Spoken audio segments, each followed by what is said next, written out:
सालाबादप्रमाणे ह्यावर्षी सुद्धा कामोठा आणि नवी मुंबई परिसरामध्ये निलेश लंके प्रतिष्ठानच्या वतीने भव्य दिव्य अशा दहीहंडी उत्सव सोहळा या ठिकाणी साजरा केलेला आहे। ही गेले अनेक वर्षापासूनची परंपरा आहे। कारण कामोठा आणि नवी मुंबई या परिसराची आणि माझी एक वेगळी नाळ जोडलेली आहे।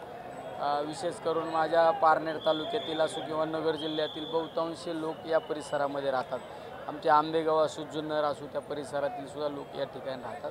त्यामुळं कामोठा आणि माझं एक वेगळा पारिवारिक नातं आहे। त्यामुळे या भागामध्ये दरवर्षी आम्ही दहीहंडी उत्सव सोहळा असो किंवा महिलांसाठी नवरात्रानंतर एकविरा देवी दर्शन असो हे अनेक उपक्रम साजरे करीत असतो। तर यावर्षीची दहीहंडी ही नवी मुंबई आणि कामोठ्यामध्ये सगळ्यात मोठी दहीहंडी आमच्या सगळ्या सहकार्याने या ठिकाणी भरवलेली आहे। त्याबद्दल मी आमच्या प्रतिष्ठानच्या अध्यक्ष असो उपाध्यक्ष असो आणि सर्व पदाधिकाऱ्यांना धन्यवाद देतो की इतक्या मोठ्या प्रमाणात हा दहीहंडी सोहळा या ठिकाणी साजरा केलेला आहे। कामोठे शहर हे आपल्यासाठी नेहमीच लकी ठरलेलं आहे। आपल्याला खासदारकी मिळवून दिलेली आहे कामोठे शहराने आणि येणाऱ्या काळात राणीताई लंके यांच्यासाठी इच्छुक आहेत। त्यामुळे आमदारकीचं तिकीट मिळणार का त्यांना? नाही, पक्षाला नेते मंडळी असतात। आम्ही महाविकास आघाडीमध्ये काम करतो। त्या महाविकास आघाडीतला मी एक शेवटचा घटक आहे। त्या महाविकास आघाडीला आदरणीय पवारसाहेब, उद्धवसाहेब ठाकरे आणि थोरात साहेब हे नेते मंडळी अजून पक्षीय जागा वाटपच झालेलं नाही। जागा वाटपच झाले नसल्यामुळं तिकिटाचा तर कुठला प्रश्न येत नाही। शेवट त्या गोष्टीवर भाष्य करणं माझ्यासारख्या एका छोट्या कार्यकर्त्यासाठी ते योग्य नाही।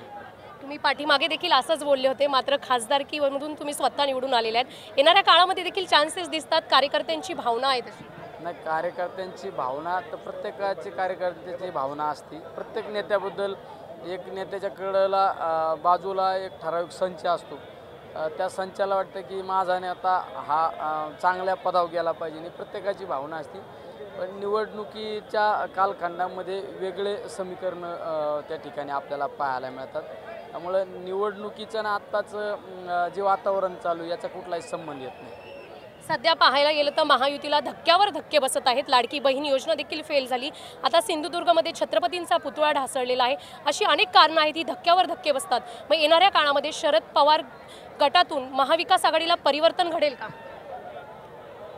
या राज्यामध्ये ह्या महायुतीच्या सरकारमध्ये तुम्ही पाहिलं असेल आमच्या माता भगिनींवर अन्याय अत्याचार होतो। आणि कालची घटना तर आपल्या महाराष्ट्राचे आराध्य दैवत छत्रपती शिवरायांचा पूर्ण पुतळा जर त्या ठिकाणी वाऱ्याने पडतो, याचा अर्थ तुम्ही जो पुतळा केला त्याला तुमच्या भावनाच लक्षात आल्या नाही। तो पुतळा पडणं हे महाराष्ट्रासाठी नव्हे, हे सगळ्या महाराष्ट्रातील तमाम जनतेसाठी ही दुर्दैवी घटना आहे। त्यामुळं सरकारचा हा अपशकुनी आहे। बदलापूरच्या घटनेनंतर आज पुन्हा एकदा पुण्यामध्ये एक धक्कादायक घटना समोर आली आहे। पुण्यामध्ये एका महिलेची निर्गुण हत्या करून तिच्या शरीराचे तुकडे करून पाण्यात टाकलेत। कुठेतरी ह्या घटना थांबल्या पाहिजेत का? तर सांगतो की या राज्यातील गृह विभाग हे अपयशी ठरते आणि गृहमंत्र्यांनी तर राजीनामा दिला पाहिजे ना। अनेक या घटना वारंवार जर होत असतील तर येणाऱ्या काळामध्ये काय मागणी कराल तुम्ही महिलांविषयी? येणाऱ्या काळात आमचं मागणी एकच आहे की आमच्या महिला सुरक्षित राहिल्या पाहिजे आणि आमच्या महिलांसाठी महिलांवर अन्याय अत्याचार करणाऱ्यांबाबत एक कठोर कारवाई झाली पाहिजे। नक्कीच आपल्यासोबत राणीताई लंके देखील आहेत, आपण त्यांच्याकडून जाणून घेऊया। कामोठे शहरामध्ये अत्यंत उत्सुकतेची भावना आहे, तुम्ही आमदारकी लढवावी, काय भावना व्यक्त कराल? पहिली प्रतिक्रिया काय?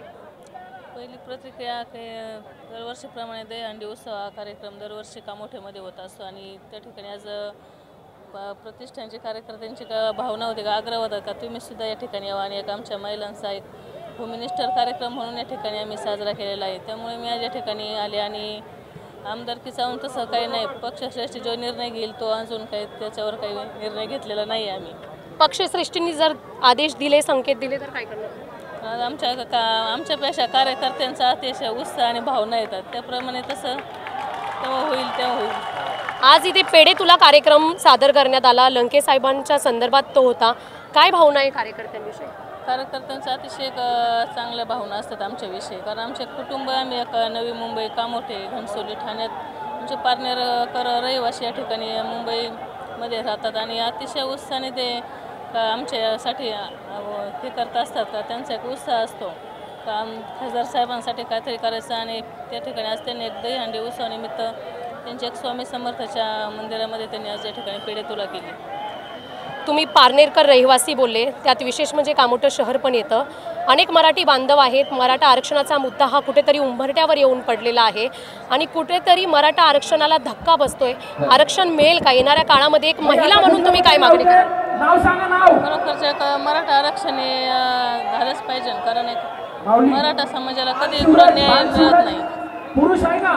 त्या ठिकाणी मराठाला न्याय मिळालाच पाहिजे असे मी एक महिला म्हणून माझी एक इच्छा आणि भावना आहे. निलेश लंके असतील आणि जरांगे पाटील असतील यांची भेट झालेली, गळाभेट घेतलेली आहे, त्यातून कुठेतरी काही संकेत मिळतात का? अजून त्यावर काही संकेत मिळाले नाही, पण नक्कीच यापुढील काळात संकेत नक्कीच मिळेल. तुमचा पाठिंबा असेल का जरांगे पाटलांना? हो, नक्कीच असेल. नक्कीच आपण पाहिलेलं आहे. निलेश लंके होते, त्यांच्या पत्नी राणीताई लंके देखील होत्या. आमदारकीचे संकेत मिळाले तर नक्कीच लढणार असल्याची इच्छा देखील त्यांनी व्यक्त केलेली आहे आणि येणाऱ्या काळामध्ये मराठा बांधवांना पाठिंबा देखील देणार असल्याचं या दोघांनीही सांगितलेलं आहे.